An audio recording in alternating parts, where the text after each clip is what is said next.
চলে এলাম নবাবগঞ্জে।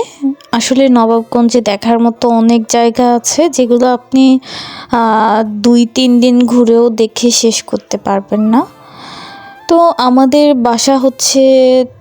বাসা থেকে একটু দূরে একটা আন্ধারকুটা নামে একটা জায়গা আছে, যেখানে আসলে এই এলাকার মানুষের মুখে শুনে শুনে যেটা বুঝলাম, আমি আসলে জানি না, এরকম গল্প আমি অনেক শুনেছি। তো যাই হোক, আসসালামু আলাইকুম এভরিওয়ান, আশা করি সবাই ভালো আছেন।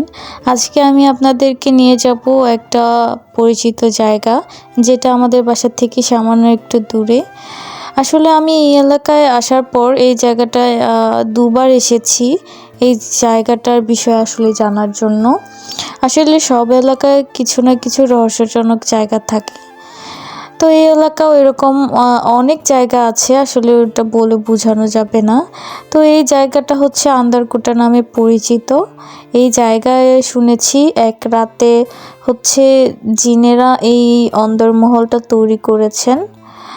আসলে এই অন্দরমহল তৈরি করেছেন এরকম অনেক ঘটনা আমি শুনেছি, কিন্তু আমি আসলে জানি না। কিন্তু এই এলাকার সবাই বলছিল যে জিনরা নাকি এক রাতে এই অন্দরমহল তৈরি করেছে, তো পুরাটাই শেষ করতে পারেনি, এই পর্যন্ত করে চলে গিয়েছে।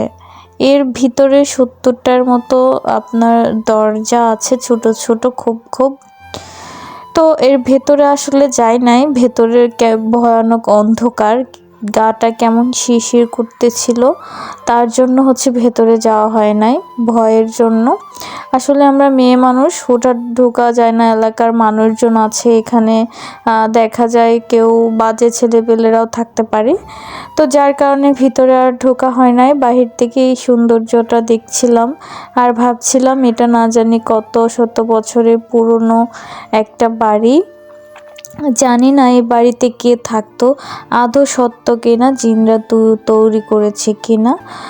কিন্তু এই জমিদার বাড়িটা দেখে দেখে অনেক কিছুই চিন্তা ভাবনা আসতেছিল, যে কত বছর আগে বানানো এই অন্দরমহলটা।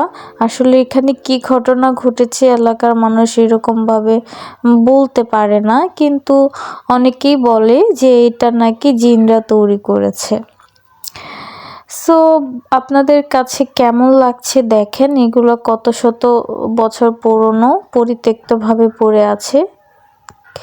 জানি না এই এলাকার মানুষরা আসলে কতটুকু জানে, তবে হচ্ছে যতটুকু বুঝলাম এগুলো অনেক পুরনো। আর এত পুরনো, এত শত বছর পুরনো, এখন যারা আছে তারা মানে আদৌ সত্যতা জানে না বা বলতেও পারছে না, মন করা বলছে। যাই হোক, এটা হচ্ছে পরিত্যক্ত একটা পুকুর।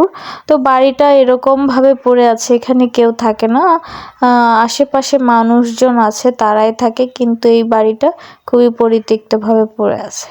তো আপনাদের কাছে ভিডিওটা কেমন লেগেছে অবশ্যই কমেন্ট করে জানাবেন। আসসালামু আলাইকুম। আর আমার ভিডিওটা ভালো লাগলে অবশ্যই একটা লাইক, কমেন্ট, শেয়ার করে দিবেন। আপনাদেরকে নবাবগঞ্জে আরও সুন্দর সুন্দর ভিডিও আমি দিয়ে দিব।